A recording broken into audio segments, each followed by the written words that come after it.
Deus, Ele é a própria bondade, irmãos. E como nós podemos observar essa bondade desse Deus? Olhando para tudo que provém dEle. Seus decretos, eles são bons. Sua lei, ela é boa. A sua providência, ela também é muito boa. Porque nesse momento tem pessoas que estão passando necessidade. Mas nós observamos que quando a igreja ela se levanta para orar pelos necessitados, esse Deus que é bom, Ele provê para esses que estão passando necessidade. Nesse momento há pessoas num leito de enfermidade, mas quando a sua igreja ela se levanta em oração, esse Deus Ele ouve a nossa oração e vai lá num leito de enfermidade e levanta aquele que está ali, muitas vezes até desenganado, porque esse Deus Ele é bom. O salmista, olhando para as obras do Senhor, ele disse: tuas obras, Senhor, elas são maravilhosas. Ele disse que a terra está cheia da bondade desse Deus. Então, irmãos, nesta manhã, alegre-se no Senhor, porque esse Deus é bom. E olhar para o amor desse Deus, como o texto nos diz, que é um amor que dura para sempre. Nós podemos olhar para nós que muitas vezes as coisas para nós elas passam muito rápido. Nós abusamos das coisas muito rápido. Nós compramos um celular, daqui a um ano nós não queremos mais, queremos trocar um carro, uma roupa, seja lá o que for. Olhar para o amor de Deus, Ele não tem desgastes, porque a Bíblia diz que esse amor que me amou ontem, que me ama hoje, que me amar amanhã, que vai me amar amanhã, Ele dura para sempre. Esse é o nosso Deus.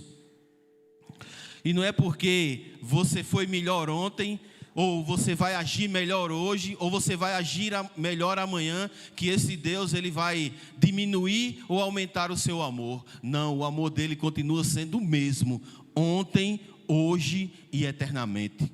Bendito seja Deus por isso. Então, diante dessa verdade, irmãos, o que nós devemos fazer? É louvar e engrandecer o nosso Deus, porque talvez o seu dia ou a sua semana, ela tenha sido uma semana que virou de cabeça para baixo. Mas eu quero te dizer nesta manhã, mesmo com todas essas dificuldades, esse Deus, Ele continua sendo bom. E nada que eu faça ou que você faça de bom vai mudar o amor desse Deus, vai mudar a bondade desse Deus. Porque assim como Ele disse à nação de Israel: eu te amei com um amor eterno. O Senhor nos amou com um amor eterno, que dura para sempre. Então, contemplemos no dia de hoje a bondade desse Deus. E louvemos a Ele com toda a nossa força, com todo o nosso intelecto, com tudo que nós tivermos dentro de nós. Louvemos a Ele nesta manhã e sejamos gratos a Ele. Porque mesmo em meio a todas as dificuldades, Deus Ele continua sendo bom. E o seu amor, Ele dura para sempre. Que Deus nos abençoe nesta manhã e que nós possamos verdadeiramente sermos gratos ao nosso Senhor por tudo isso. Amém? Irmãos, eu queria fazer uma oração antes de nós irmos para a sala. Queria orar pela família da irmã Terezinha. Desde já quero desejar que o Deus de toda consolação seja com todos vocês. Irmã Terezinha perdeu a sua mãe. E eu queria que a igreja junto nós pudéssemos orar para que o Senhor visite toda a família dela. Amém? Vamos orar? Senhor, nosso Deus, nosso Pai, nós te pedimos, Senhor, nesta manhã, pela família da irmã Terezinha que perdeu, Senhor, a sua mãe. E nós te pedimos, Senhor, que o Senhor console não só ela, mas todos os familiares, Senhor, que neste momento difícil, é tão doloroso, Senhor, nós perdemos um ente querido, Muitas vezes, Deus, ficamos tristes e sem saber, Senhor, para onde ir, mas a Tua palavra, Senhor, ela nos dá o norte a quem nós devemos buscar, Senhor. Tua palavra nos diz que o Senhor é o Deus de toda consolação, é um Deus de misericórdia, e nós te pedimos, Senhor, nesta manhã, que o Senhor visite, Deus, toda a família da irmã Terezinha, e console o coração de cada um deles, Senhor, para que em nome de Jesus, Senhor, eles possam ser fortalecidos mediante a Tua palavra, mediante, Senhor, a Tua visitação. Então faz isso, Senhor, neste dia, faz isso, Senhor, nesta manhã. Nós te rogamos, Senhor, como igreja do Senhor, em nome de Jesus. Amém. Amém, irmãos? Já podem ir para suas salas. Eu acho que é a irmã Poliana. Amém, Poliana.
Graça e paz, irmãos.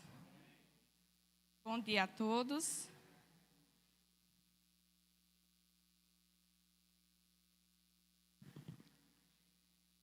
Gostaria de convidar os irmãos a abrirem vossas Bíblias no livro de profeta Zacarias.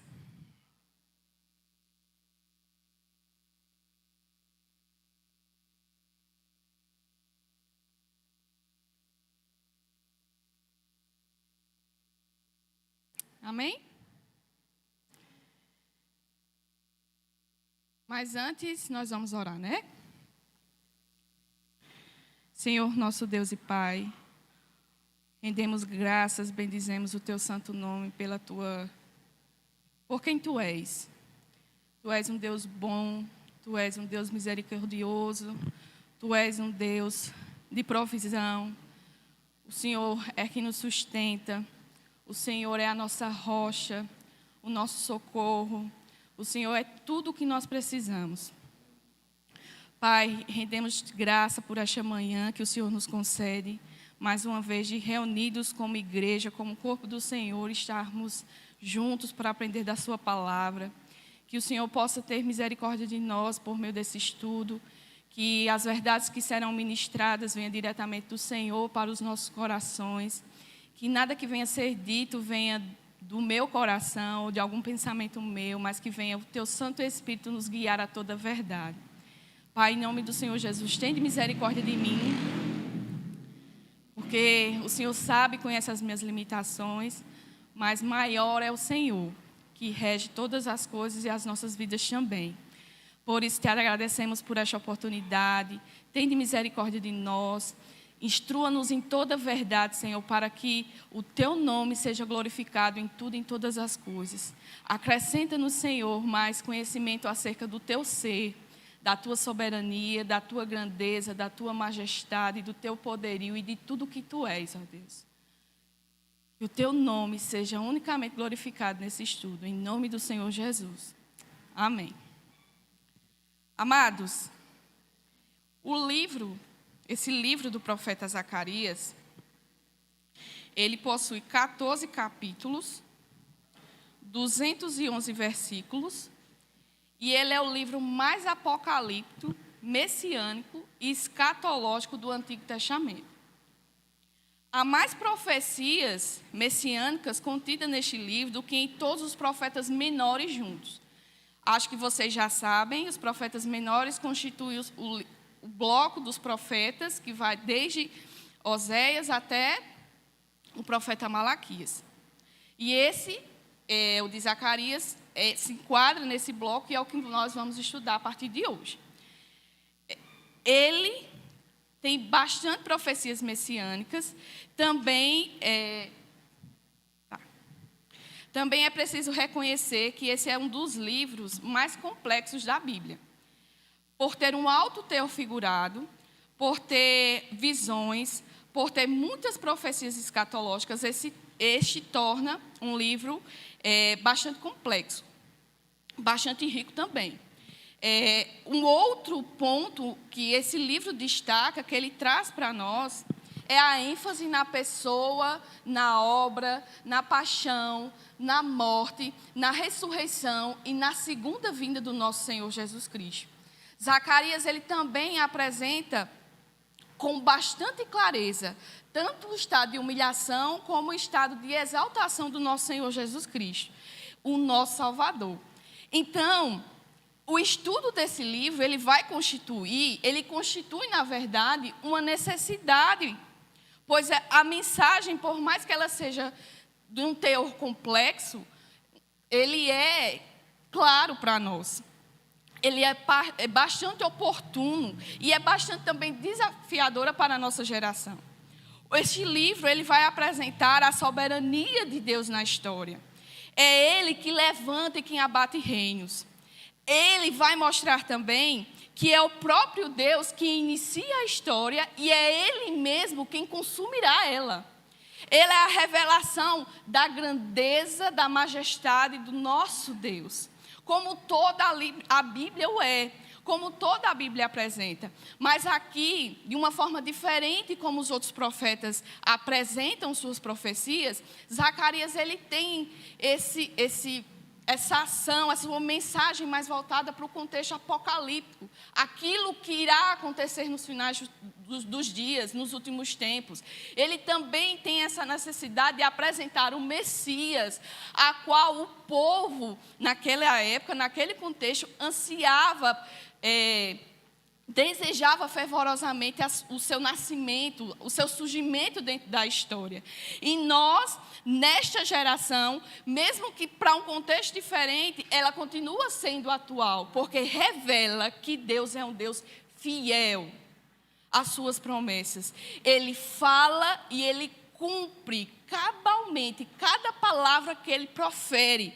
Tudo aquilo que foi dito anteriormente, desde Gênesis até os nós vemos a realização, o cumprimento das palavras do Senhor. Aqui em Zacarias, ele anuncia o Messias. Nós hoje sabemos que o Messias já veio. Nós hoje sabemos que a obra do Senhor foi completa em Cristo. E isso para nós deve ser um alento, uma alegria saber que Deus é fiel para cumprir as suas promessas. Deus é fiel para cumprir a sua palavra. Então, se Ele prometeu e se cumpriu naquela época, tudo que nós sabemos acerca do agora e do futuro, porque Ele já nos revelou, temos certeza de que acontecerá, porque é o mesmo Deus que revela. O mesmo Deus que revelou o passado para o seu povo, revelou o futuro, também revela isso para nós, hoje como igreja do Senhor. Então, tão somente esse livro tem como um dos principais pontos destacar a soberania do nosso Deus, a grandeza do nosso Deus. Ele levanta, Ele abate reinos, Ele sustenta o seu povo, mesmo sendo um povo infiel, mas Ele sustenta por amor a Ele mesmo, a sua palavra, e por amor também ao seu povo, porque mesmo sendo um povo rebelde, Deus amou o seu povo. Deus ama o seu povo. E neste livro nós temos essas revelações. Isso nos é dado de uma forma clara. E por isso que ela é importante para o nosso conhecimento, para a nossa geração. Porque é a palavra de Deus, é a soberania de Deus, é a grandeza de Deus sendo manifesta ao seu povo. Para quem me conhece, sabe que eu tenho um grande apreço pelo Antigo Testamento. Isso aqui, para quem já me conhece, já sabe que isso é bem claro. É tanto que eu ministro aulas acerca dessa parte da Bíblia. Eu tenho um carinho, um apreço muito grande. Por quê? Primeiro porque a nossa compreensão anteriormente é de desprezar esse lado da Bíblia, né? A gente olha para o Antigo Testamento e a gente faz assim, mas é a antiga aliança, é um povo antigo que não me abrange, eu não sou judeu, eu faço parte agora da nova aliança.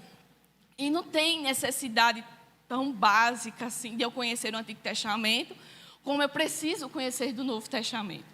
Ou até mesmo a gente vai fazer um devocional, uma leitura acerca dessa parte da Bíblia, e a gente diz assim, é só para conhecimento, é só para a gente entender de contexto histórico.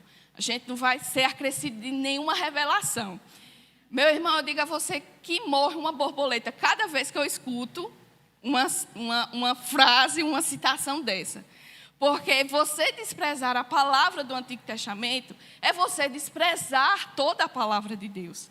Porque o Novo Testamento ele foi escrito com base no Antigo Testamento. Quando os apóstolos escreveram quando os discípulos escreveram acerca do Evangelho de Jesus, eles citam o Antigo Testamento. Eles têm como base o Antigo Testamento. Por quê? Porque o Antigo é um prenúncio do que acontece no Novo Testamento. O Antigo é uma revelação do que irá acontecer no Novo Testamento. Então, todos os escritos pelos quais os escritores do Novo Testamento se baseiam é justamente o Antigo Testamento.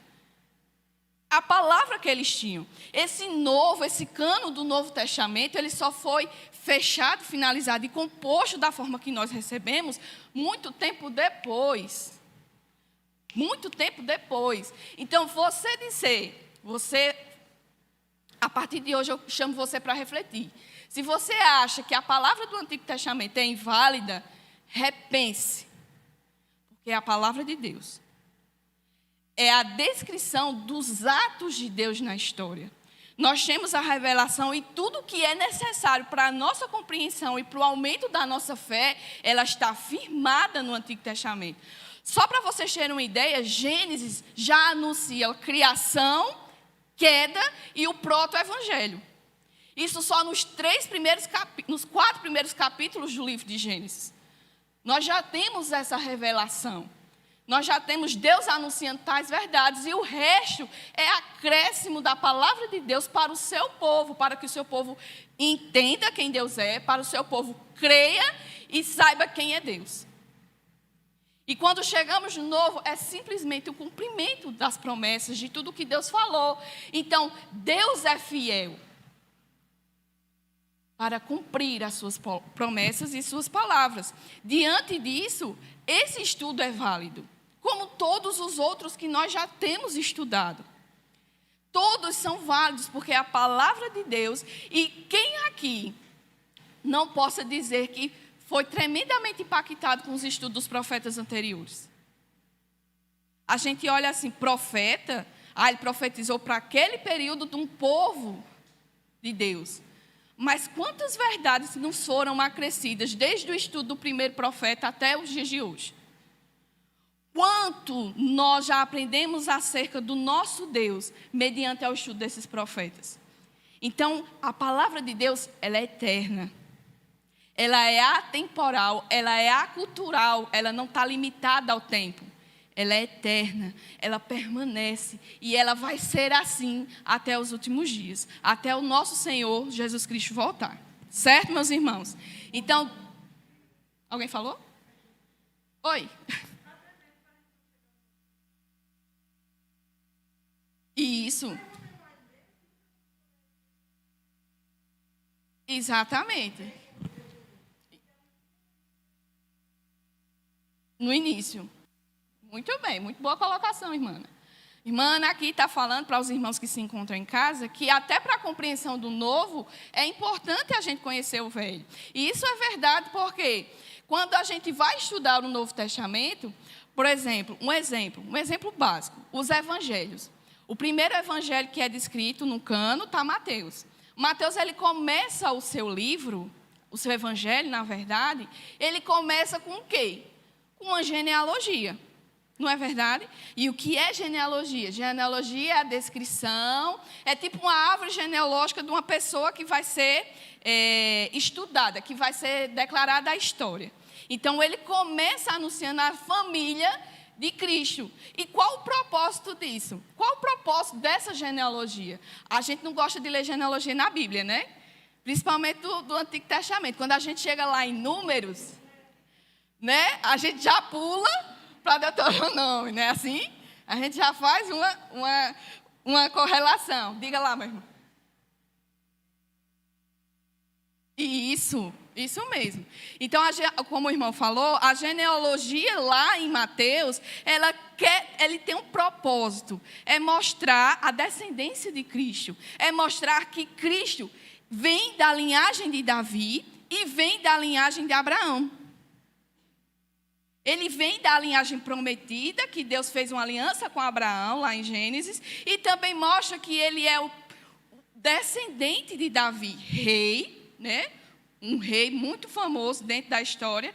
E qual o propósito disso? Mostrar a descendência, que ele é parte promessa, ele é o filho da promessa, como também ele é linhagem de reis. Cristo, já começa apresentando Cristo como rei. E a gente vê isso, por que é necessário isso? Porque no Antigo Testamento, quando Deus faz o anúncio acerca de Cristo, quando ele faz profecias messiânicas, ele anuncia que Cristo era o quê? Rei, sacerdote, profeta. Então ele já começa anunciando isso. E por que eu entendo isso já em Mateus? Porque eu sei do que está escrito no Antigo Testamento. Então o Antigo Testamento é o prenúncio do que acontecerá no Novo Testamento. É uma história progressiva, tá? É os atos de Deus na história, desde o início até o cumprimento das suas palavras, da sua aliança com Cristo. E não para somente aí. Aí ele vai falar agora da sua igreja, né? Aí a gente tem o tempo que nos embarca, o tempo que nós estamos. Nós vivemos os últimos dias. Aguardamos ansiosamente, esse é o desejo de todo o povo de Deus, daquele que é chamado como povo de Deus, daquele que é chamado por Deus para fazer parte do seu povo, do seu corpo, deve ansiar, expectar, desejar a vinda do nosso Senhor. Isso deve ser uma realidade do nosso coração. Então, diante dessa breve introdução do Antigo Testamento, se você quiser aprender mais, convido você a participar da Escola Bíblica de Teologia, né, que temos aqui toda segunda. Você vai ser acrescido desse conhecimento, como também de outras disciplinas, cadeiras que são importantes para o crescimento da fé do povo de Deus. Amém? Pronto, já fica a dica, já fica a chamada para o curso, tá bom? Então, começamos então a introdução do livro de Zacarias, tá certo? O livro, na verdade, Zacarias foi um profeta. Ele se enquadra dentro dos 12 profetas menores, como eu já falei. Isso aqui é uma cronologia que é apresentada desde o primeiro estudo dos profetas, dos profetas menores, tá? Começamos com Oséias, Amós, Joel, Abadias, e assim vai até chegarmos no que vamos começar hoje, que é Zacarias. Dentro da cronologia, dentro do tempo, do espaço, nós temos Zacarias começando o seu ministério a partir do ano 520 até o ano de 518 a.C. Pelo contexto, nós podemos já perceber aqui que Ageu e Zacarias eles foram contemporâneos. Ou seja, o que significa? Significa que ambos anunciaram, profetizaram, tiveram seu ministério ativo na mesma época, tá? Aí o que nós podemos ver então? Então quer dizer que Zacarias tem a mesma palavra profética de Ageu.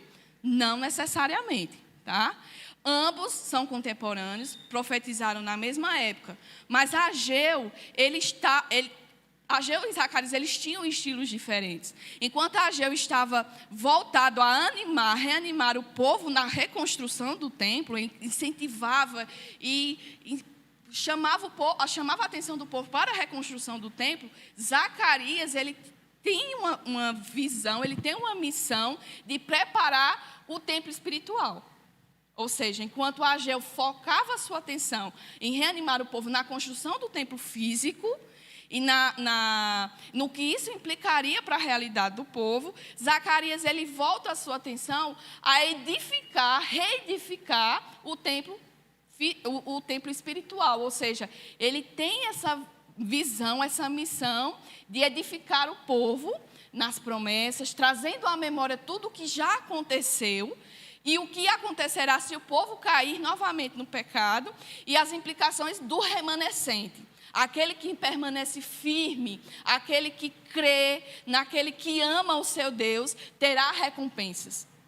Aí isso ele traz tanto recompensas para o contexto contemporâneo, como também a gente verá no contexto apocalíptico, nas profecias escatológicas, ou seja, no que acontecerá no futuro. Certo? Esse é o papel, a missão que Zacarias tem. Alguma dúvida até aqui? Não, né? Posso continuar. Deixando claro que qualquer dúvida pode levantar a mão, pode perguntar, que estamos aqui para responder. Tá certo? Se eu não souber, tem um pastor ali, se não, a gente traz na próxima aula. Tá certo? Então, o autor principal do livro é o próprio Zacarias. Tá?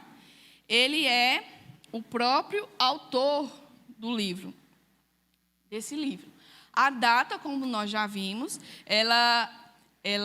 o ministério do profeta, essa carta ela foi escrita no ano de 520 a.C., e o próprio texto vai dizer, Zacarias, capítulo de número 1, versículo 1, diz assim: no 8º mês do 2º ano de Dário, veio a palavra do Senhor ao profeta Zacarias, filho de Baraquias, filho de Ido, dizendo: o Senhor se irou em extremo contra vossos pais. E assim ele vai seguir. Tá? Então, aqui, já no versículo 1 do capítulo 1, nós temos a descrição. O ano que ele começa o seu ministério, 2º ano do rei Dario. E a gente vai ver isso quando eu entrar no contexto histórico. Acredito que vocês já estão bem, assim, vistos em relação a isso. Mas é bem interessante, porque sempre tem alguém que pega os estudos pela metade, não assiste desde as introduções, ou está chegando agora, está conhecendo agora, tá certo? E é sempre bom a gente estar lembrando, porque é uma coisa que vai fixando na nossa mente, tá? Então, essa parte aí a gente vai relatar mais um pouquinho à frente. Quem era o profeta? O homem, na verdade. Quem era o homem Zacarias?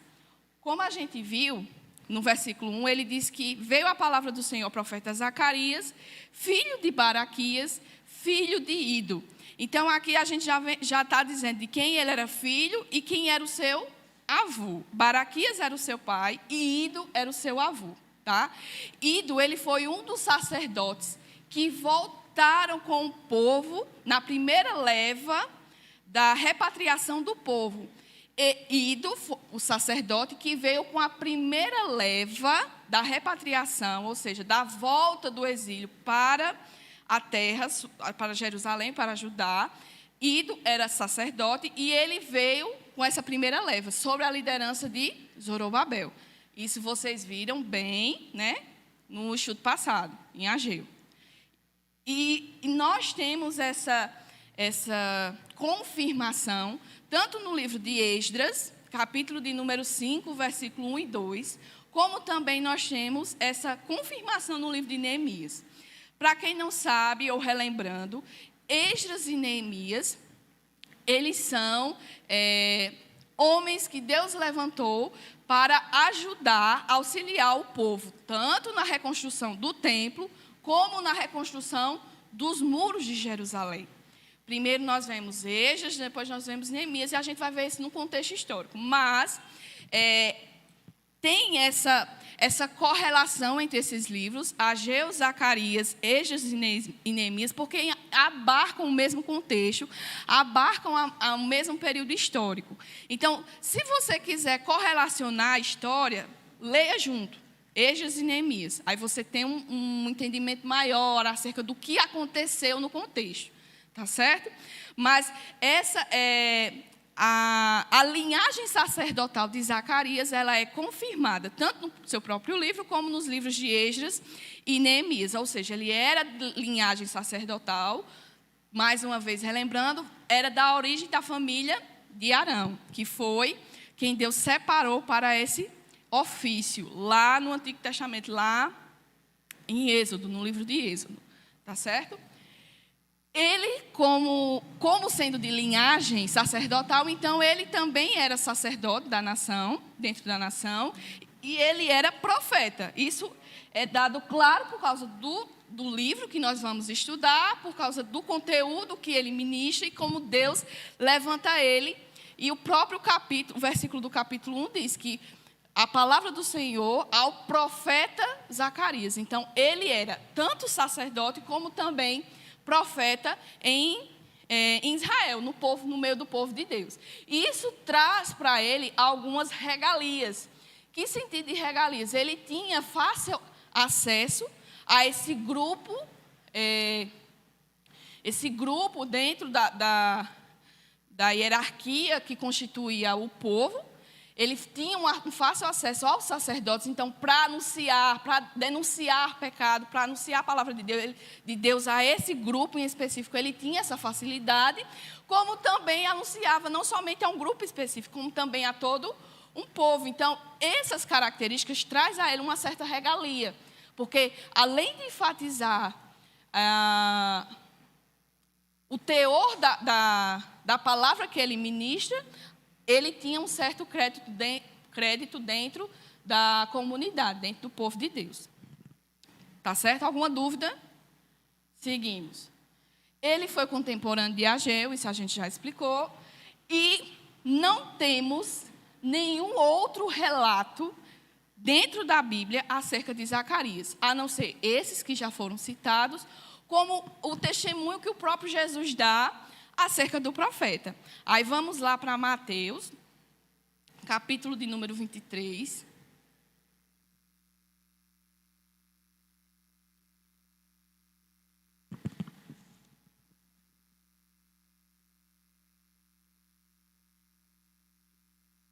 (23, 35).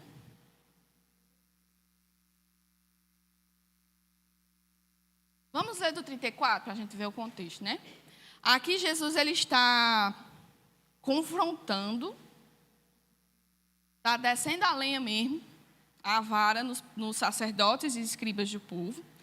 E ele já no versículo,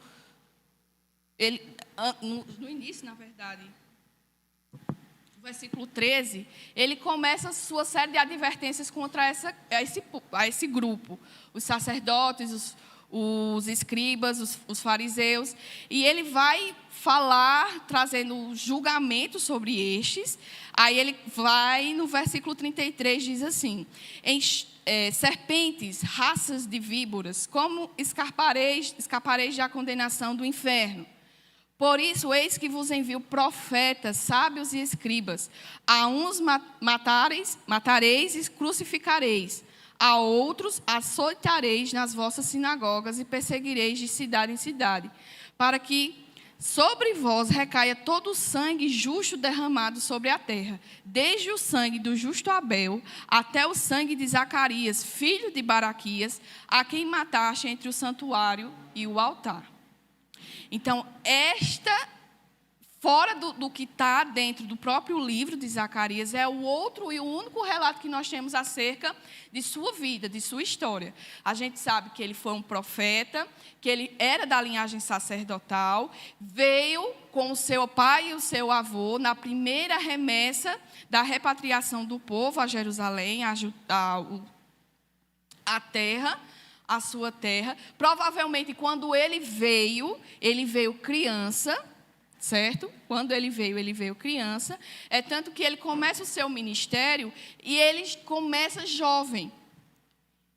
era um homem de idade, ele não era um ancião, ele começa o seu ministério ainda jovem, tá? E o outro relato que nós temos é que ele foi morto, tá? É a da sua morte. E quem matou foram seu próprio povo,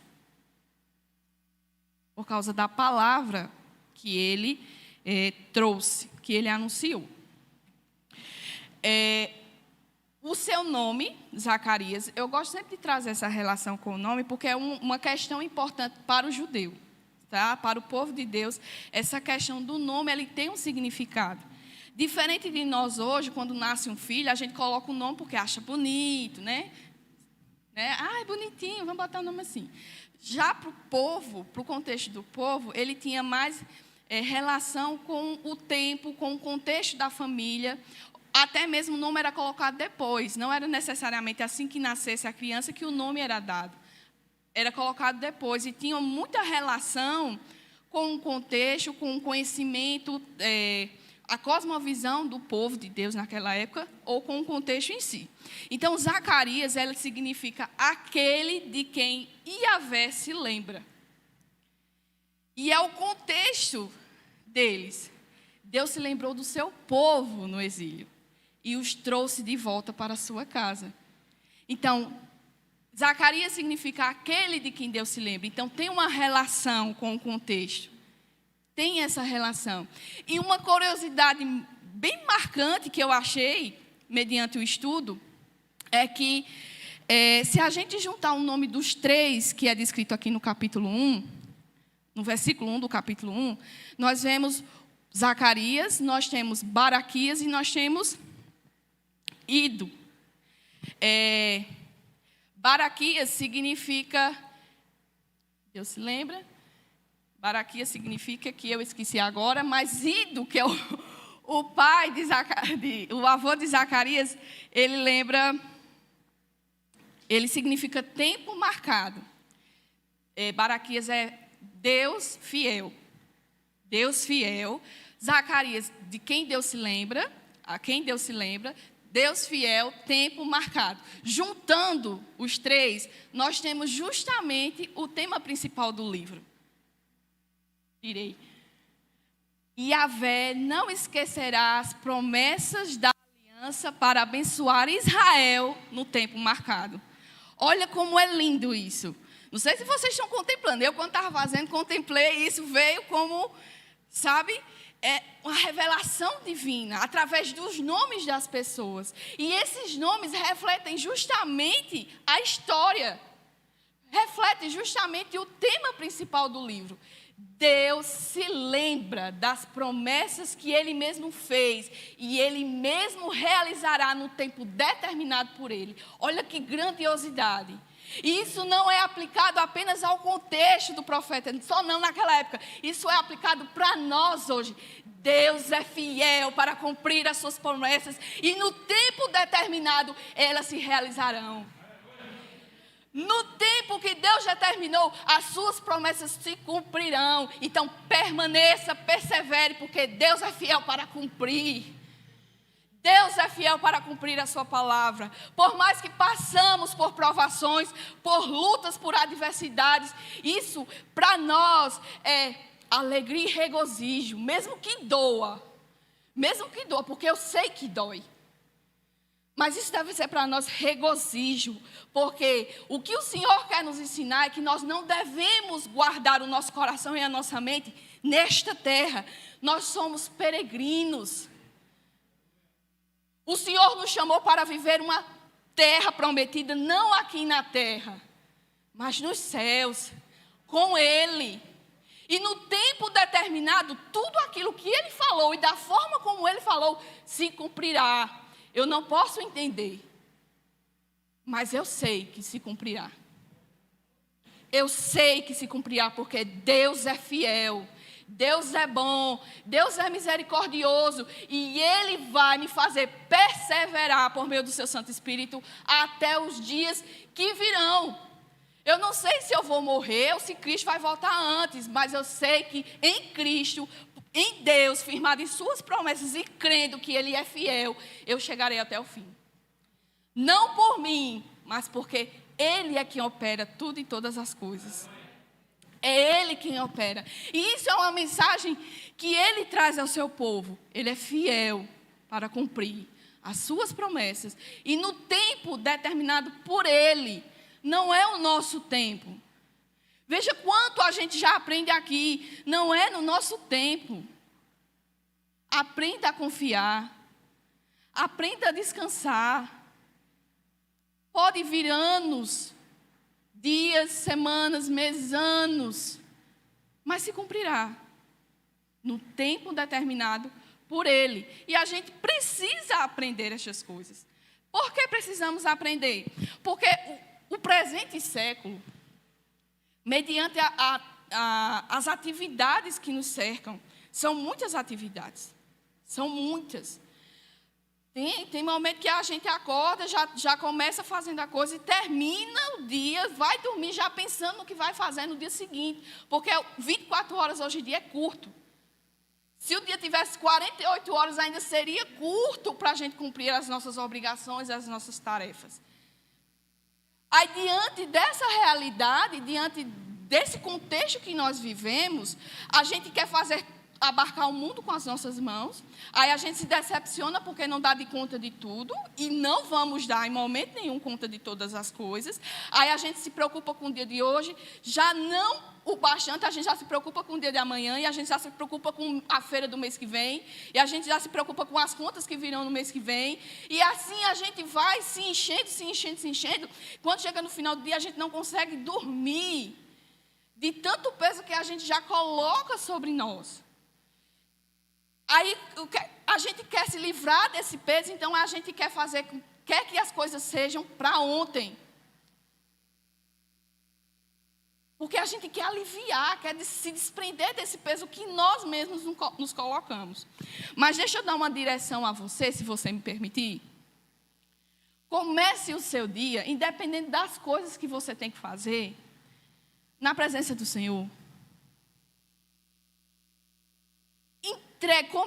Comece agradecendo pela vida, pelo fato de você ter se levantado, pelo fato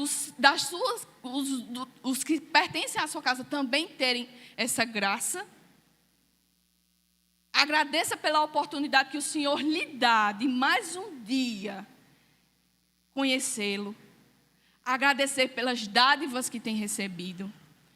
Agradecer por tudo que tem trazido você à presença de Deus. Seja alegria, seja tristeza, seja dor, seja bonança. Nunca deixe de agradecer. Mas comece o seu dia fazendo isso.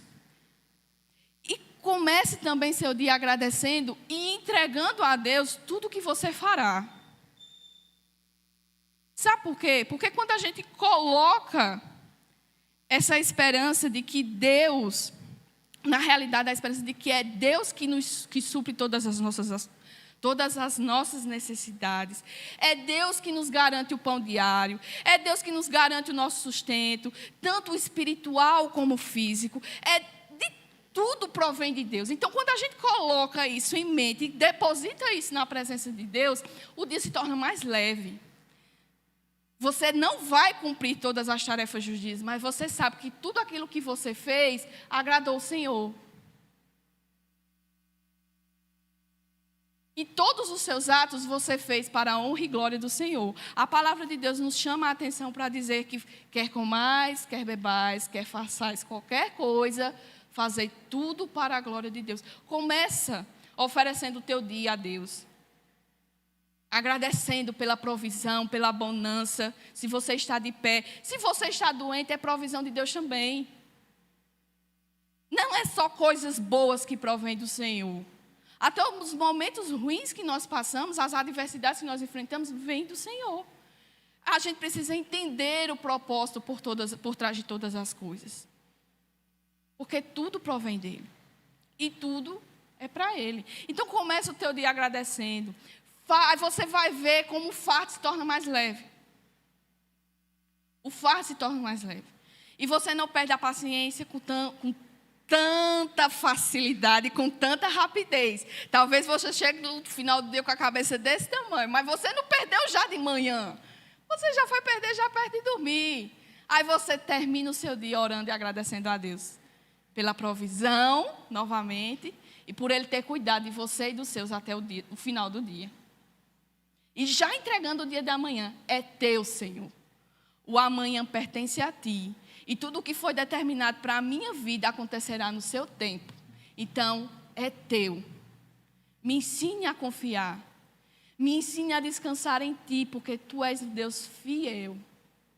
E tu tens o melhor para o seu povo. A gente precisa aprender isso, a descansar, a entregar a Deus o que é dele.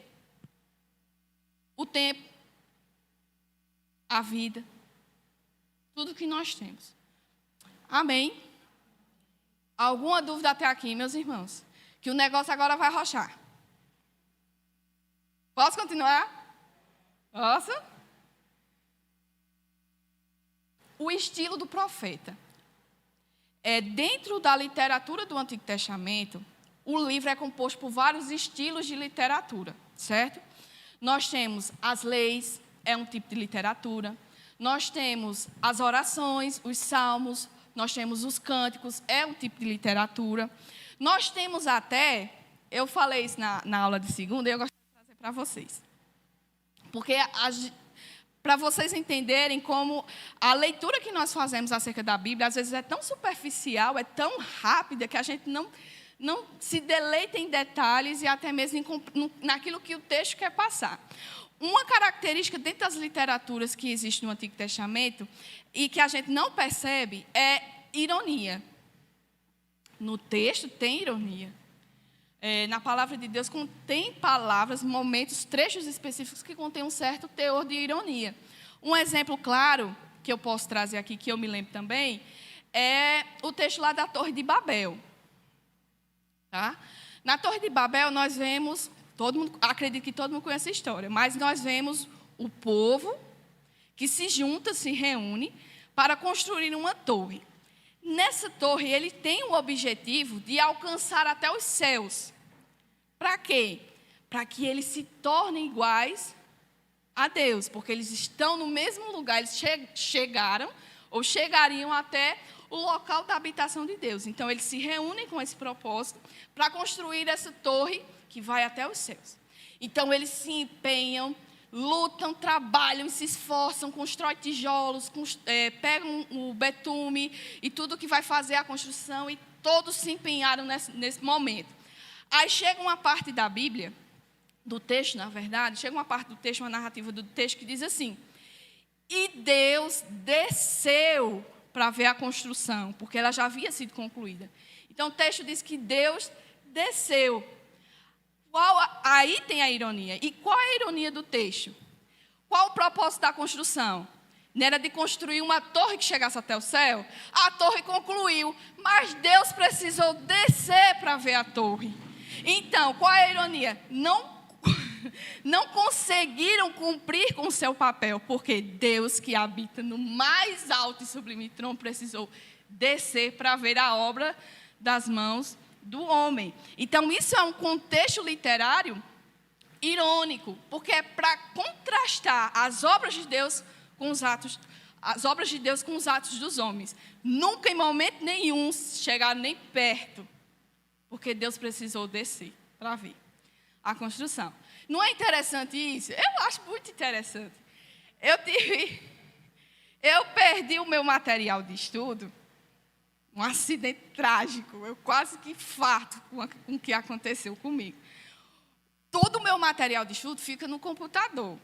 E a inteligente aqui não tinha o hábito de salvar em HD externo, em pendrive, em OneDrive, em nada. Aconteceu que o computador caiu, né? Morreu o computador. Eu entrei em pânico. Por quê? Porque já tinha todo o material do estudo de Zacarias. Ia começar as aulas do estudo do curso de teologia, eu tinha perdido todo. Sabe o que é todo? Eu não tinha nada. Isso faltando 15 dias para começar tudo isso aqui. eu entrei em desespero. Aí até que o pastor me socorreu, pela bondade e graça do Senhor, o pastor me socorreu e pude recuperar só o computador, porque o resto eu tive que refazer tudo. Aí eu disse, meu Deus, e agora? Eu não tenho, Senhor, para me dedicar exclusivamente a isso. E agora o que é que eu faço? Vai se virar que tem, né? Então, tive que correr, acordava de madrugada para fazer tudo isso. No tempo que a Olivia estava dormindo e os meninos estavam fazendo alguma coisa, eu estava fazendo isso também. Então, tive que correr para dar de conta de boa parte, porque eu não concluí tudo. Mas, por mais que isso tenha me levado a um desespero num certo ponto, eu entendo hoje que foi provisão do Senhor isso ter acontecido. Sabe por quê? Porque eu já tenho o hábito de dar esse estudo. Não é a primeira vez que eu estou dando o estudo do Antigo Testamento para a turma. Essa já é a 4ª turma que eu dou aula. Então, você querendo ou não, você cria esse hábito de que você já tem um conhecimento, sabe? Não, eu já sei alguma coisa, eu só vou revisar e vou refalar tudo aquilo que eu já sei, né? Aí, tendo que refazer tudo de novo, o Senhor me deu a oportunidade de me apaixonar por Ele mais uma vez. Por quê? A palavra continua a mesma. Os atos de Deus continuam o mesmo. Não mudou nada, uma vírgula, um ponto, não saiu do seu lugar. Mas a aplicação que Ele trouxe ao meu coração, mediante a tudo que eu vinha passando nos últimos tempos, teve um sentido diferente. Ele se revelou mais uma vez a mim na forma como eu estava precisando ser acrescida. Na forma como eu estava precisando aprender mais do Senhor. E essa é uma realidade, esse é um testemunho que eu trago para vocês, não para vocês, a Paulina está falando da vida dela, não. Mas da mesma forma que isso foi uma bênção para mim, talvez isso seja uma necessidade para você também. A gente não deve se acostumar apenas com aquilo básico que a gente conhece. Eu já li a Bíblia umas 3 vezes. Tá certo, mas agora tenta ler sem um compromisso de você cumprir anualmente. Tenta ler agora se deleitando em cada palavra. Você para até na vírgula que tem do texto. Se dedica agora lendo, se deleitando na presença do Senhor e pedindo para que Deus lhe oriente na medida que você lê. Porque a gente coloca desafios, por causa do nosso tempo, né, corrida, a gente coloca desafios. Não, eu vou ler os 3 primeiros livros, capítulos de tal livro. Todo dia vou fazer isso. Até a nossa oração, ela costuma ser robótica, né? Senhor, abençoa o nosso dia, abençoa não sei o quê, e assim vai. E a gente acha que orou fervorosamente. Mas o Senhor nos chama a uma intimidade íntima, sincera e real com Ele. Não é com você cumprindo.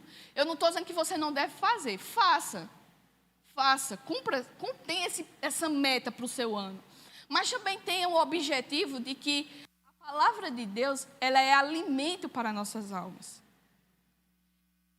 Quando você quer se saciar com uma comida gostosa, você come de todo jeito? Você não come de todo jeito. Você quer se deleitar. Eu fazia assim antigamente, quando eu era criança. Eu adorava carne, né?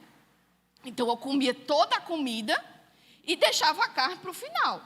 Por quê? Porque era o meu prazer comer aquela carne. Aquele pedacinho de carne, mas eu tinha um prazer de comer aquilo. Então, eu comia toda a comida e a carne ficava para o final. Por quê? Porque eu queria terminar a minha refeição e na minha boca ficasse o sabor daquela. Mesmo que eu tivesse escovado o dente, eu queria sentir aquilo com mais prazer. Porque junto com a comida eu ia sentir tudo misturado. A carne sozinha não, eu ia sentir só o sabor da carne. Do mesmo jeito, uma bolacha recheada, um danone. A gente, quando gosta de uma coisa, a gente não come ela com prazer. Se alimenta da palavra desse mesmo jeito. Se alimente do Senhor desse jeito. Ele é o pão vivo que desceu do céu para alimentar as nossas almas. Ele é a água viva que sacia toda a sede do nosso coração. Louvado seja o nome do Senhor. Então se deleite em Deus. Assim como você se deleita com coisas vãs, se deleite no Senhor. Se alimente dele, se gaste, se saboreie mesmo cada palavra. E Deus se revelará de uma forma que você cada dia mais se apaixonará pelo Senhor. E isso não será apenas conhecimento para a sua vida, será sabedoria para a sua caminhada cristã. A verdadeira sabedoria é esta, que guardem os meus mandamentos e o cumpram. Não é só saber, é saber e cumprir. Isso a gente só vai aprender se deleitando. Porque quando a gente não se deleita, os mandamentos de Deus se tornam para nós pesarosos, se tornam fardo. Ai, como é difícil, eu tenho que amar o meu próximo. Aquela peste, né, que me perreia, né? Mas é um mandamento de Deus para a sua vida. E deixe de chamar de peste, que isso não vem de Deus, é seu irmão. Ama o seu inimigo. Cristo não amou os dele? Não é? Cristo amou os inimigos dele. Eu e você. E nós estamos aqui, né? Deleite-se, ame, busque, se alimente, prove. Aí vocês vão sair desse nível raso. Vocês vão mergulhar para a glória de Deus. Então, dentro desses vários estilos que eu já citei, um deles é o estilo que o próprio livro de Zacarias apresenta. Ele é um estilo profético, escatológico, certo? Por que profético escatológico? Porque profecia é a palavra de Deus sendo anunciada através de um profeta para o seu povo, tá? E escatológico por quê? Porque ele não apocalíptico. É uma profecia apocalíptica. Escatológica também porque fala acerca das coisas futuras, mas apocalíptica porque ela vai anunciando até os últimos dias. Tá? A gente vai ver isso agora. O seu livro, esse livro de Zacarias é dividido em duas partes. Dos capítulos 1 ao capítulo 8 e dos capítulos 9 ao capítulo 14. Tá? Do 1 ao 18, ficou pequenininho, não foi? Ficou pequenininho para vocês, dá para ver? Em casa eu sei que dá para ver bem, mas aqui dá para ver, senão da próxima vez, dá para ver? Tá. Então, dá na lupa, né, que ajuda? Então, dos capítulos 1 ao 18, o profeta ele vai se ocupar nas suas profecias ao seu contexto histórico, certo? Aos acontecimentos contemporâneos, particularmente com a reconstrução do templo. Por quê? Porque é o período que que inicia o seu ministério. Então, dos capítulos 1 ao 8, nós temos essa relação com esses capítulos. Ele traz sua mensagem, sua profecia dentro desse contexto. Então, é um contexto histórico, porque ele está falando para o seu povo com relação ao contexto em que ele vive. Tá? E dos capítulos 9 ao 14, ele já tem uma nova literatura, ou seja, já tem um novo estilo, que é o apocalíptico e o messiânico. Porque o profeta vai lidar com os acontecimentos futuros e com a vinda do Messias e a glória do seu reinado. Tudo no contexto apocalíptico, ou seja, quando isso acontecer nos últimos dias. Ele anuncia a vinda do Messias, ele anuncia que Cristo viria, e de fato aconteceu, é tanto que a gente tem um Novo Testamento hoje, mas ele não se limitou apenas ao contexto do Novo Testamento, ele foi além, ele foi até os últimos dias, semelhante ao apóstolo João. João não escreveu o Apocalipse, né? O temido livro do Novo Testamento, todo mundo quer ler todos, mas Apocalipse, né? Ou deixa para lá, ou lê por cima, só lê o que eu entendo, o resto, não, isso aí é Deus que vai revelar por meio dos seus profetas, né? A gente deixa para lá. No Antigo Testamento a gente tem isso com Isaías, né? Isaías é profundo demais, eu não consigo ler não. Aí deixa para lá, né?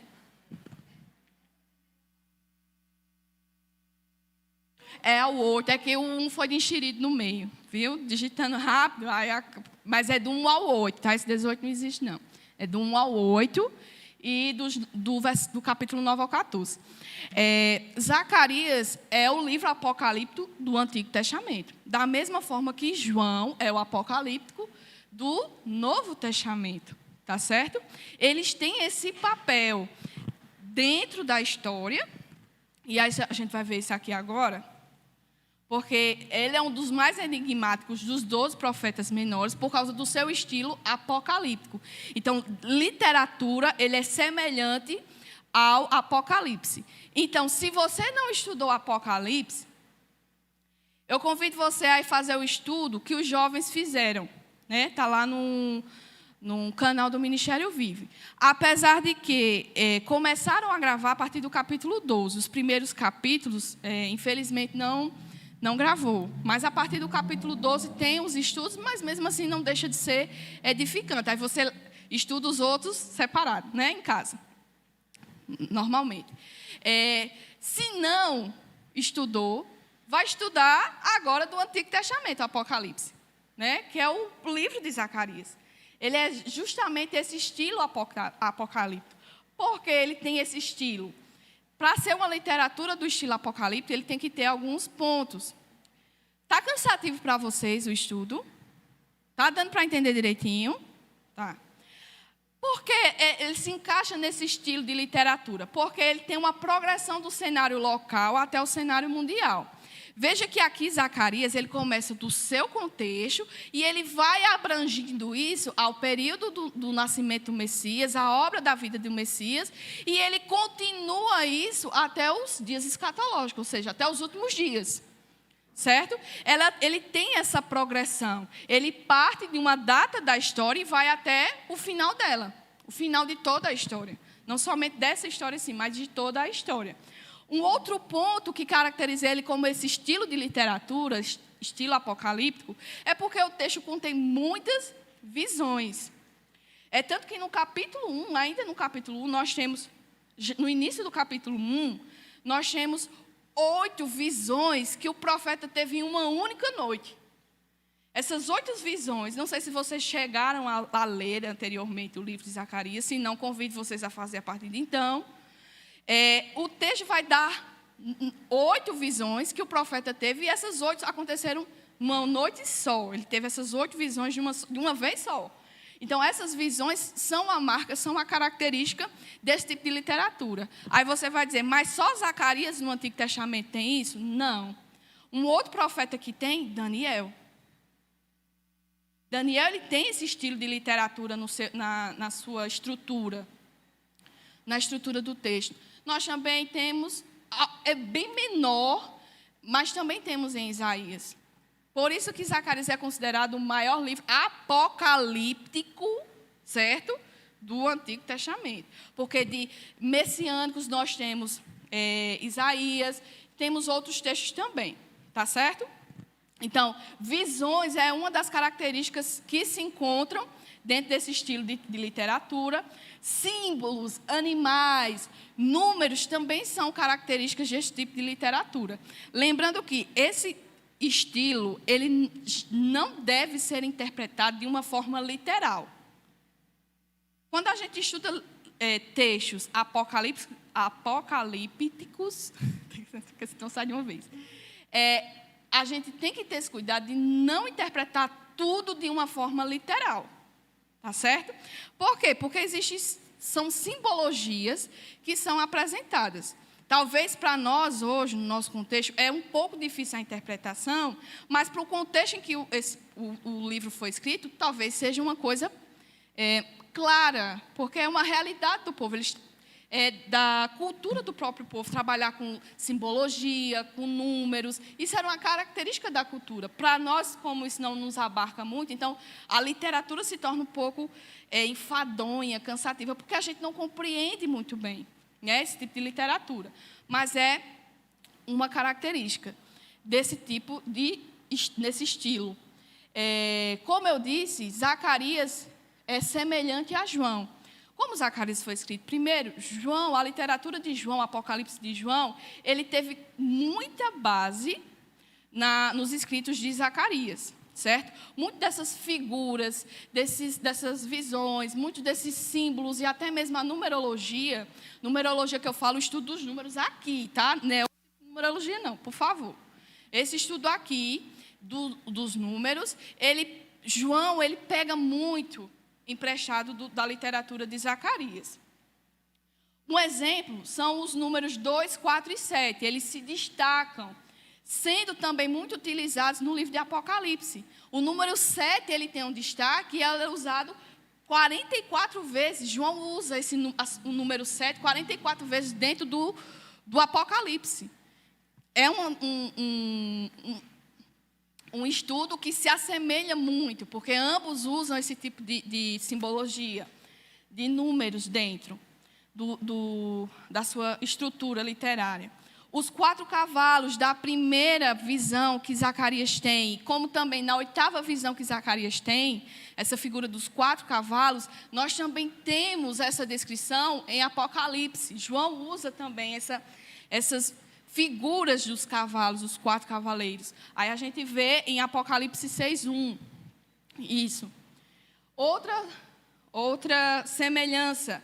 A cidade é medida. Aqui em Zacarias capítulo 2, versículo 1, diz assim: tornei a levantar os olhos e vi.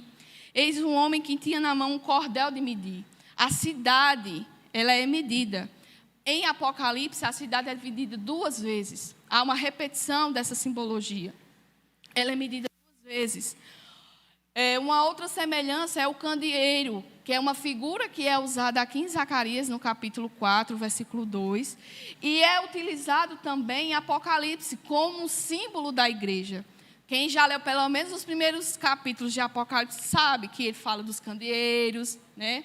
Que Cristo passeava entre os candeeiros e tudo mais. Então, é uma simbologia da igreja. A semelhança da literatura. Tem também a semelhança de 2 oliveiras e 2 candeeiros que estão diante do Senhor, de toda a terra. Apocalipse 11, fazendo referências aqui ao texto de Zacarias, capítulo de número 4. Essas são algumas das semelhanças. Se eu fosse trazer tudo, a gente ia ter uma sincronia dos estudos dos livros apocalípticos. Como não é o nosso papel de princípio, né, é só mostrar essa questão da estrutura literária e que Apocalipse de João tem muita semelhança com Zacarias, porque ele pega essas simbologias que já eram conhecidas pelos leitores e aplica a sua carta apocalíptica, tá certo? Então, tem base, porque uma se firma na outra, certo? Ambas são de Deus. A gente compreender não é o fim do mundo, tá? O que a gente precisa entender é que esses 2 tipos de estilos, o foco principal dele, tanto aqui em Zacarias como em João, é mostrar que Deus é o Senhor da história. Deus é um Deus soberano que rege a história desde o seu início e tem também já o final concluído. É esse o papel principal desse tipo de literatura, mostrar Deus soberano sobre todas as coisas. Ele criou a história e conhece ela do início ao seu fim. E isso deve servir de base para o seu povo, em que sentido? De que nós devemos confiar naquilo que Deus garante e nós sabemos o final da história. E qual é o final da história? O Senhor, em sua majestade, grandeza e glória, estabelecendo o seu reino. Esse é o papel principal. Por mais que tenham essas simbologias, esses termos, essas figuras, a besta que emergiu do meio do mar, e o dragão, e um que tinha pata de urso, asa de dragão, e não sei o quê. Isso tem a sua importância? Tem, mas isso não é o mais relevante dentro do texto, porque o que ele quer mostrar, principalmente, Deus soberano sobre todas as coisas. E que, no final de toda a história, nós já sabemos, nós não estamos alheios ao que vai acontecer. Nós sabemos que Jesus voltará com toda a sua glória e majestade, julgará reinos, os pecadores e o seu povo, e esse reino, o reino dele, finalmente será estabelecido. com toda a sua grandeza, com toda a sua polpa. Então, é esse o papel principal desses estilos. Não é saber o número da besta, não é saber se vai ser na mão, na testa, no pé. Não é esse o papel principal. É saber que Deus já tem o fim da história. E, no final, Ele é vitorioso junto com o seu povo. Esse é o papel principal. E é isso que nós devemos guardar no nosso coração. Amém? Sim. Outra coisa também que eu esqueci de passar, com uma relação, é a mulher que representa a maldade, os chifres simbólicos aparecem em Apocalipse 17, e os 7 olhos, que representam os 7 espíritos de Deus, também tem essa analogia junto. Como eu disse, não são todas, porque o foco principal do estudo não é esse, mas é mostrar que há um embasamento, os dois são bíblicos, um complementa o outro, e assim a gente sabe o foco principal do livro, certo? A importância messiânica do livro. Como eu disse, esse é um dos livros messiânicos. Juntando todos os 12 livros dos profetas menores, esse de Zacarias, ele é o mais longo, por ter mais capítulos, mas também é o que mais refere-se ao sentido messiânico, o que mais anuncia situações acerca da vinda do Messias, que se cumpriu com os textos do Novo Testamento. O Novo Testamento ele faz cerca de 40 citações do livro de Zacarias. Então, quando a gente vai fazer o estudo messiânico, a gente vê que 40 vezes os textos de Zacarias eles são citados, reproduzidos pelos escritores do Novo Testamento. E o que é que eles enfatizam? Eles se estendem mais sobre a pessoa e obra de Cristo do que todos os outros profetas menores juntos. E destacando alguns pontos, ele fala sobre a entrada de Jerusalém, que como o Messias entraria em Jerusalém, e a gente vê o cumprimento dessa profecia lá em Mateus capítulo 21, 5. Ele destaca também, Zacarias, que o Messias seria vendido por 30 moedas de prata, e essa profecia é cumprida em Mateus, capítulo de número 26. Nós temos o sangue da nova aliança, Deus revelando ao profeta Zacarias e anunciando ao seu povo que agora haveria uma nova aliança que seria estabelecida por meio do Messias. E esse cumprimento nós vemos tanto em Mateus como em Marcos. A paixão de Jesus, ou seja, todo aquele relato acerca da prisão, da crucificação de Cristo, nós temos no capítulo 13 de Zacarias e cumprimento nos evangelhos, aqui eu destaquei Mateus. Jesus traspassado na cruz, também tem essa relação com o Apocalipse. O retorno em glória e a libertação de Israel de seus inimigos.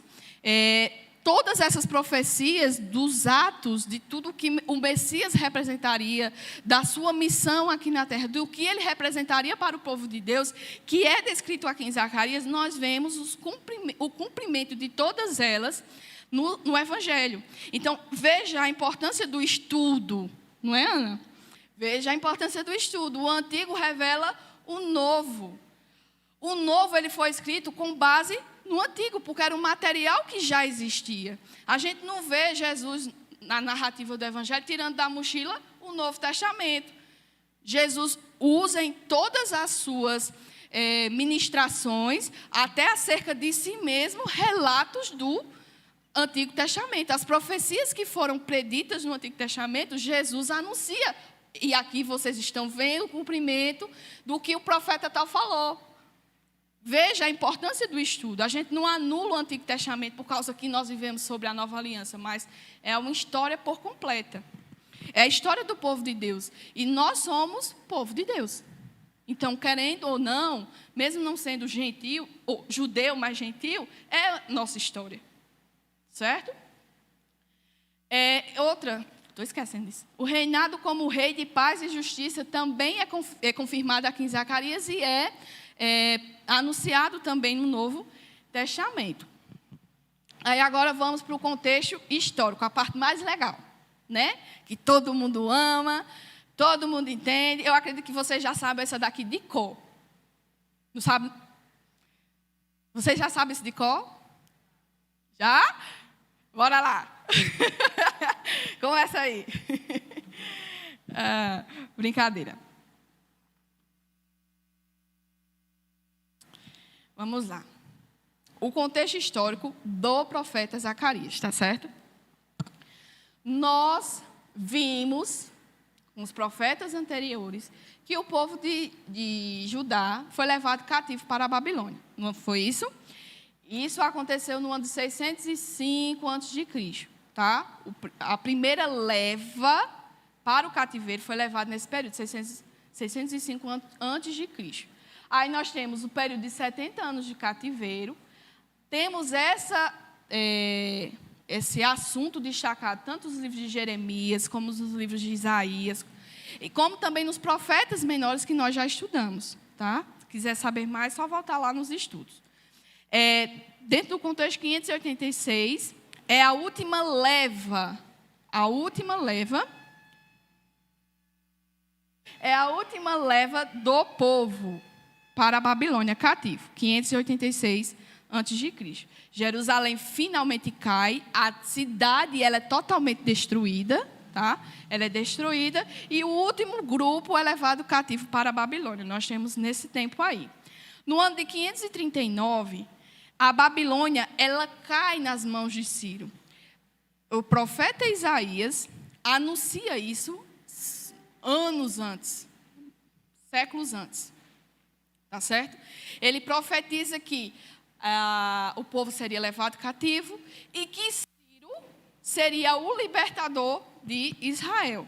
Libertador no sentido de quê? Porque o decreto que Ciro assina permite que o povo retorne para a sua terra.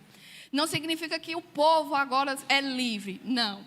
Eles continuam sendo subjugados, agora não mais pela Babilônia, e sim pelo Império Persa. Não durma, não. Viu?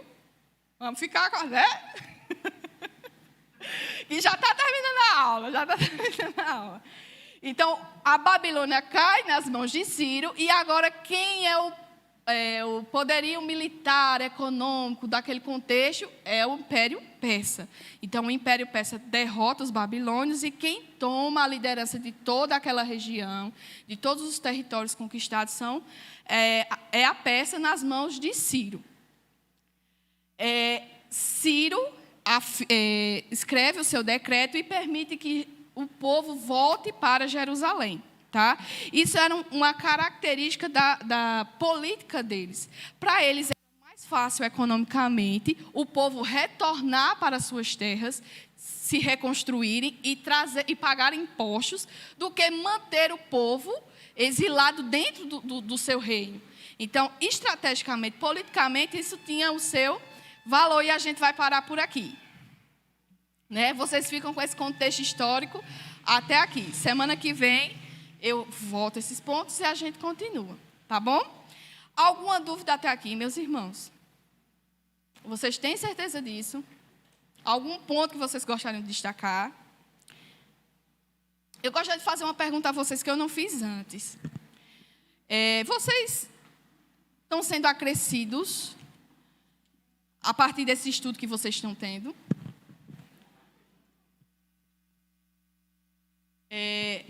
Muito me alegro em saber que esta casa, ela se dedica ao ensino da palavra.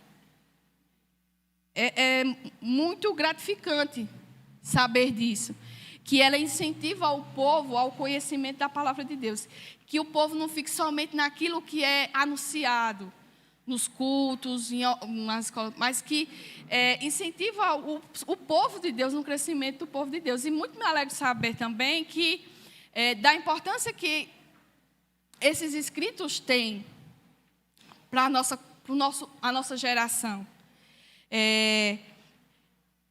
Confesso a vocês que esse estudo ele é muito desafiador, porque é diferente da linguagem dos estudos que nós vemos tendo. Ele é muito desafiador por causa do seu estilo literário. Por isso, eu gostaria de pedir a vocês que orassem, para que em nenhum momento o que seja dito aqui seja por compreensão minha, interpretação minha, mas seja daquilo que o Senhor tem para revelar para o seu povo e daquilo que é a palavra de Deus. Que o seu Espírito guie nos guie ao conhecimento real, profundo e sincero das suas escrituras. E da mesma forma que vocês orarão por mim, orem por vocês também, para que essa palavra ela gere frutos, crescimento, não seja somente um conhecimento acrescido à história de vocês, ao saber de vocês, mas que isso seja uma verdade tão real e intrínseca, que isso gere frutos verdadeiros e dignos da glória do Senhor, e que seja para a edificação do corpo do Senhor. Amém? Por isso vamos orar. Senhor nosso Deus, muito obrigada, Pai, por esta oportunidade, por este estudo, por esta manhã que o Senhor nos trouxe até aqui como ouvintes e como espectadores da Tua palavra. Ó Deus, rogo em nome do Senhor Jesus que o Senhor use da Tua misericórdia para conosco, que a Tua palavra, Senhor, ela, assim como o Senhor nos garante que ela é viva e eficaz, que ela possa gerar vida em nossos corações. Tira, Senhor, do nosso meio todo coração altivo, todo coração soberbo, e dá lugar ao Teu Espírito, para que nós possamos compreender as Tuas verdades. Pai, Tu é rico demais, Tu é grande demais, Tu é soberano demais para nos limitarmos apenas a um pouco conhecimento que nós temos ou adquirimos, mas que essa verdade, Senhor, seja revelada dia após dia, para que nós, Senhor, possamos nos prostrar diante de Ti e Te adorar verdadeiramente, para que sejamos povo Teu, Senhor, para que possamos viver uma vida digna e que glorifique ao Teu santo nome, para que nós não venhamos cair, Senhor, e ofender a Ti ou desprezar o Teu santo nome, para que a Tua obra se cumpra em nosso meio, para que nós possamos perseverar, para que possamos dar lugar ao Teu Santo Espírito, para que nós tomamos o nosso lugar, Senhor, como servos Teus, como os filhos Teus, filhos, Senhor, para que possamos ter uma relação íntima e sincera contigo, e servos para que possamos nos levantar, Senhor, e cumprir a Tua missão, para a obra que o Senhor nos comissionou a fazer. Ó Pai, que esse conhecimento que seja adquirido, seja para que possamos anunciar as Tuas verdades a todo canto, a tempo e fora de tempo. Nos levanta, ó Pai, para cumprir aquilo que o Senhor tem para nós. Que nós não venhamos a nos conformar com os deleites desse mundo, com o brilho que este mundo, porque nós somos peregrinos, nós somos chamados para viver uma vida viva, fiel e eficaz, Senhor, em Tua presença. E ela não se restringe apenas a este lugar. Aqui é somente passageiro. O nosso lugar se encontra nos céus ao Teu lado, diante da Tua presença, Te adorando 24 horas, como a Tua palavra nos garante. Por isso, Pai, transborda em nós o Teu ser. Tira, Senhor, tudo aquilo que nos prende a este mundo, quebra as cadeias, todas as amarras que nos limitam a esse mundo, mas que os nossos olhos possam Te ver, possam Te desejar e possam estar em Tua presença, porque Tu és um Deus fiel, Tu és um Deus bom, Tu és um Deus misericordioso, Tu és o Deus que nos salva, Tu és o Deus que nos liberta, o Senhor é o Deus que nos supre de todas as nossas necessidades, e em Ti, Senhor, somente em Ti nós não temos falta de nada, porque o Senhor é a nossa provisão, em Ti está tudo o que nós precisamos. Por isso, ó Pai, em nome do Senhor Jesus, Te peço, por mim e por toda a Tua igreja, ajuda-nos, Senhor, a viver um evangelho real, a uma vida digna de Ti, ó Deus, para que os nossos olhos possam Te ver, e naquele grande dia possamos ouvir a Tua voz nos chamar, e dizer: entra, filho amado, no meu gozo, para louvor e glória do Teu santo nome. Nos ajuda, ó Deus, em nome do Senhor Jesus. Amém.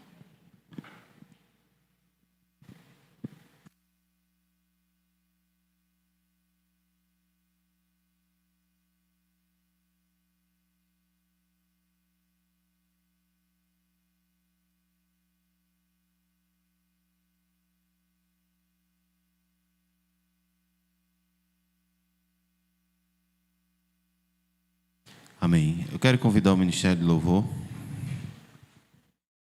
Vamos ficar de pé e vamos orar, agradecendo ao Senhor.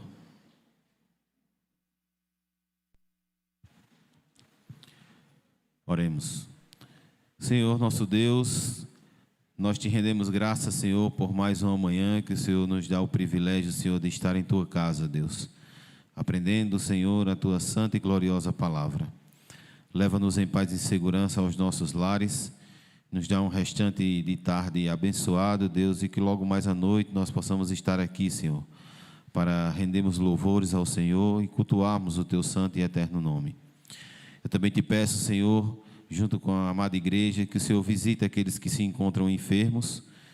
Visita Emanuel, Senhor, que nesta manhã amanheceu um pouco febril. Ó Santo Deus, que o Senhor possa curá-lo, Deus, e que em nome de Jesus, Senhor, o Senhor possa visitá-lo, Senhor, e tenha misericórdia, Senhor, dele. Também visita aqueles, Senhor, que se encontram também enfermos, Senhor, que o Senhor possa visitá-los neste dia, curá-los, Senhor, para a glória do teu nome, que logo mais eles possam estar aqui conosco. Muito obrigado, Senhor. É assim, Pai, que eu te oro. Também oro ao Senhor e agradeço, Deus, pelos dízimos e ofertas que foram ofertados em tua casa. Senhor, que eles sejam administrados conforme a tua vontade, Deus, e que sejam administrados, Senhor, da maneira correta, para a glória do teu santo e eterno nome. Muito obrigado, Deus, por tudo. Eu te agradeço em nome de Jesus. Amém. Paz do Senhor a todos. Deus abençoe a cada um de vocês.